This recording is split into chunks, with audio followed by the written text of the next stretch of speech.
Hello friends, welcome to the channel. आज इस video में हम डिस्कस करने वाले हैं कि अगले 50 डेज में आपको आरआरबी पीओ मेंस के लिए किस तरीके से प्रिपेयर करना है। वन बाय वन हम सारे टॉपिक पे बात करेंगे, सारे ही सेक्शन पे बात करेंगे। पहली बात, आरआरबी पीओ का मेंस 29 सितंबर को होने वाला है। मैंने इंटरनेट पे देखा तो 29 सितंबर डेट थी। आप कंफर्म कर लेना, आपके नोटिफिकेशन में भी मेंशन होगा। दूसरी बात, उसके हिसाब से लगभग 40 to 50 डेज है हमारे पास आरआरबी पीओ मेंस को प्रिपेयर करने के लिए। अब कुछ बात मैं जो आपको बोलूँगा, सारे ही मैं सब्जेक्ट वाइज बात करूँगा। एक नई बात जो आरआरबी पीओ के मेंस में है वो है सेक्शनल कट ऑफ।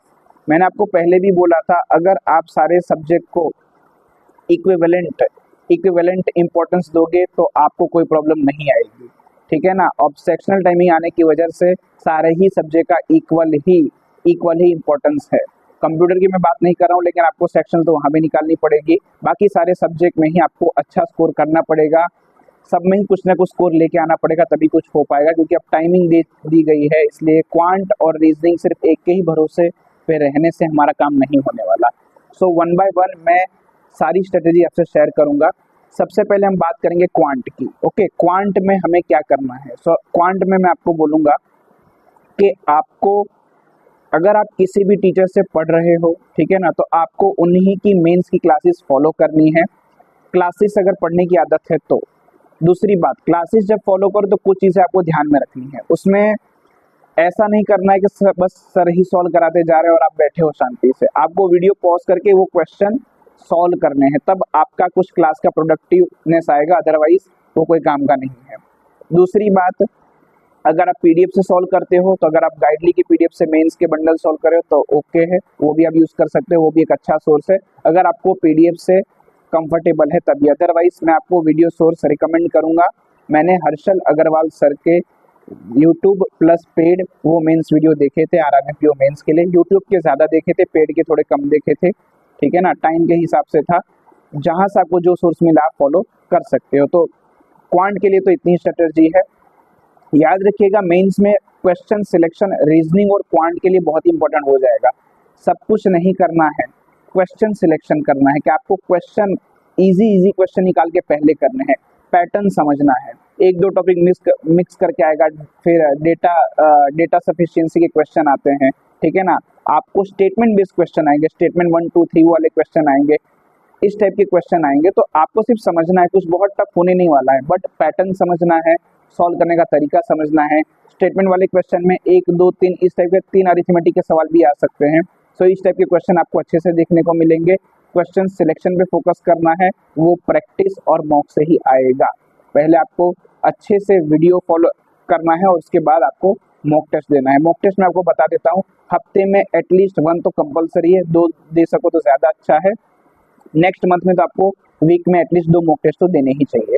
अब हम बात करेंगे, देखिए क्वांट के लिए मैंने क्लियर कर दिया कि आपको वीडियो सोर्स फॉलो करना है, उसी से प्रैक्टिस करनी है। आप पीडीएफ भी यूज़ कर सकते हैं, आप पे डिपेंड करता है। सेकंड थिंग, अब हम बात करेंगे रीजनिंग की।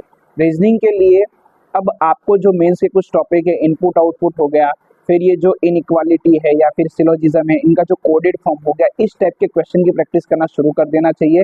लंबे पजल लगाने का टाइम आ गया है, ठीक है ना। अभी से आदत बनाइए, 50 दिन है, कम दिन नहीं है। डेली आपको 2 से 3 बड़ी पजल बनानी है, मेंस की puzzle. Video source, PDF, anything आप यूज़ कर सकते हो, आप पे डिपेंड करता है आपको क्या कंफर्टेबल है। तो वो एक बात हो गई।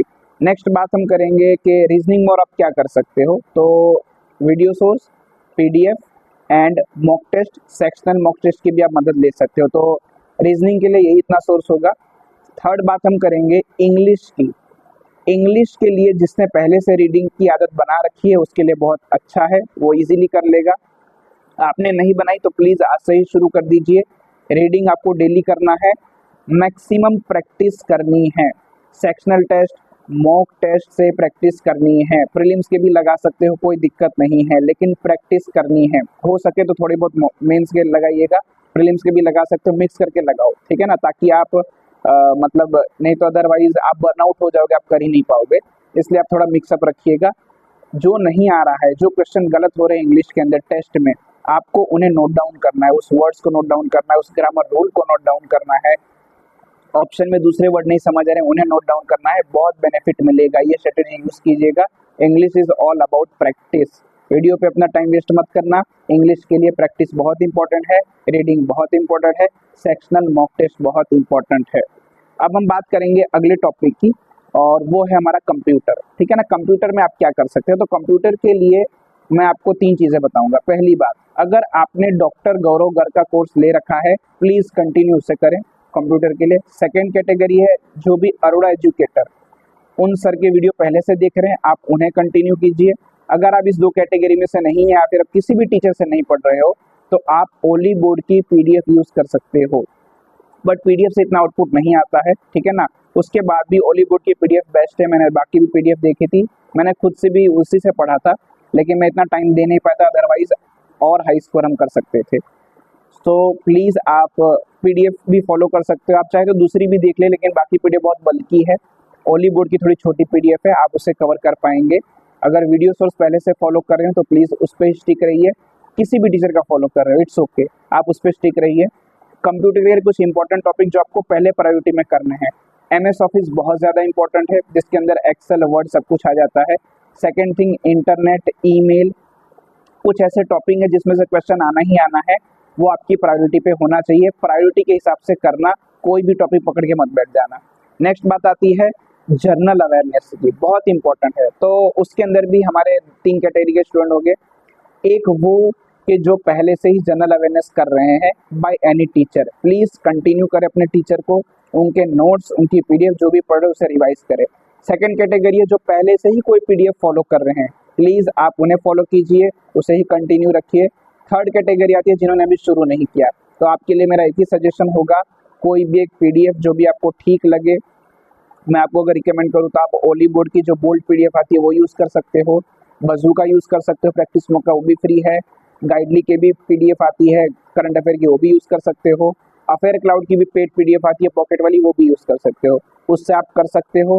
टीचर से भी करना थोड़ा मुश्किल होगा, तो थोड़ा मुश्किल हो जाएगा आपके लिए, तो एक तो पीडीएफ आपको करना ही करना है। दूसरी बात, जिन्होंने करंट अफेयर नहीं कर रखा ये उनके लिए याद रखना, जिन्होंने शुरू नहीं किया उनके लिए है, जो पहले से करते आ रहे हैं उनके लिए नहीं है, मतलब वो भी ये कर सकते हैं लेकिन स्पेशली उनके लिए नहीं है। डॉक्टर गौरव गार्ग के best 300 MCQs for the current affair her month के आते हैं, वो आपको सबको ही 100% करना है।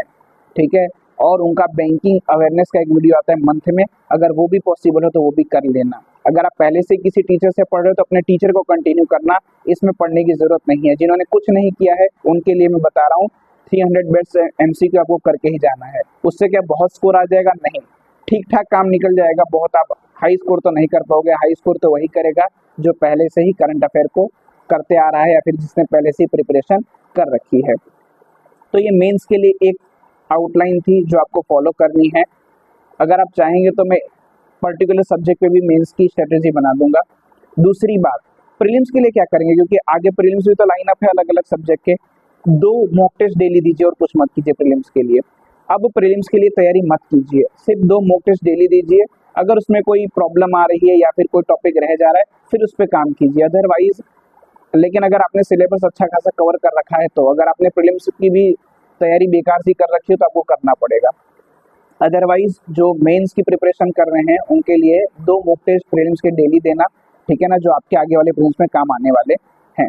हिंदी के लिए तो हिंदी तो मैंने लिया नहीं था अपने आरआरबी के एग्जाम में, सो मुझे उसके बारे में इतना आइडिया तो नहीं है, बट अगर आप किसी टीचर को फॉलो कर रहे हैं तो आप उनके हिसाब से जाइए। हर्षल अग्रवाल सर भी हिंदी करवाते हैं, आप उन्हें भी प्रेफर कर सकते हैं।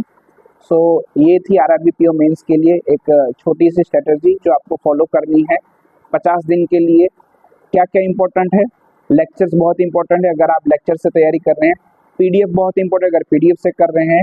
मॉक टेस्ट वीक में देना ही देना है। इंग्लिश के अंदर वीडियो में टाइम वेस्ट ना करते हुए मैक्सिमम प्रैक्टिस करके जो नहीं आ रहा है उसे नोट डाउन करना है। कंप्यूटर के लिए सोर्स बता दिया है, अभी से करना स्टार्ट कर देना, लास्ट मोमेंट के लिए वेट मत करना।